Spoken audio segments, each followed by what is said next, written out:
and it wasn't challenging.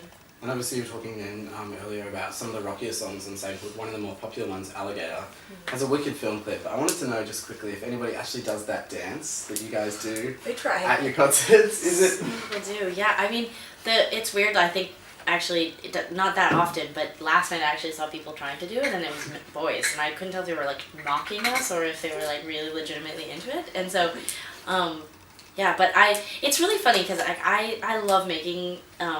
Making art and making music and doing all those things, but videos are like the thing that I like stress out the most about. And I think it's just that I think that we have a charisma. Like, I don't think we're like toads or anything, but like I don't feel like an actor in any way, and I generally, when I see myself on film, I just like have like irrational like repulsion. Not about Tegan, like, so this is completely about me, but like there was something really appealing about being in snowsuits and like letting other people do the dance. Like, we didn't do anything. We just sort of really? No, we did the acting roles in the video. But we faked the dancing ones. We were like, hell no, I'm not doing that. No way. I thought the fans might pull some of the dance moves out just basically because you have crazy awesome fans. Some of my friends, when I told them that I was coming today, one of them told me to pronounce their marriage for you, try and grab a lock of each of your hair. But I was going to say, like, how do they go when, especially at the concert that you played a while back with the Jezebels or Groove in the Moo, how is it received? Like, how are your gigs for you?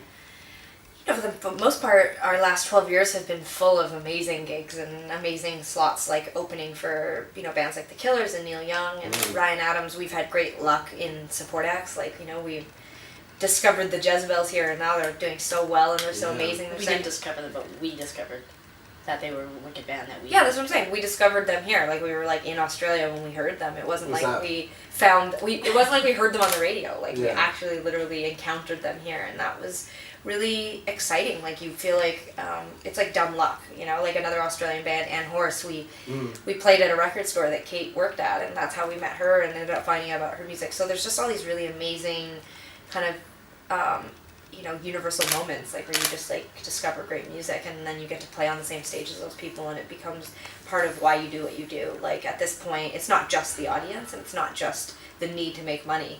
It actually is just about the experience of being out there sharing your music and the bond that happens when you tour. Like, we've been on tour with Jack Johnson for only a week, and yet we're so bonded already because there's something about sharing that experience, standing up there's a lot of energy and power and emotion that comes from that experience.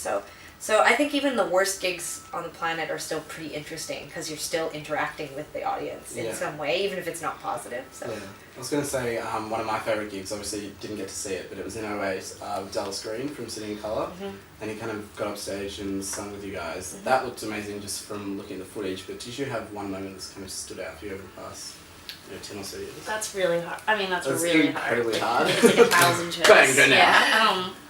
I mean, I think Tegan's right. Like, there's something really special about like the accumulation of experience and all the shows that we've played on our own and opening for people and whatever. Just like there's just been like lots of wonderful concerts, and there's little milestones along the way where and they're not always what you think they're going to be. Like, like a lot of attention or focus will be put on something really big, like a big festival or something like that. But sometimes it's just like the smallest shows that just, for whatever reason, they just like get into your brain, and that's what you think about when you think about a great show. And it can be like 200 people, just there could be an in-store at a record shop or something like that. So there's been lots of really cool moments, and you mentioned our fans. Like, I mean, they really are so enthusiastic, and there's like something really wonderful about them. And some of the earlier shows on our record, So Jealous, this was probably about 2004, 2005. I can remember that was when I really felt a momentum shift.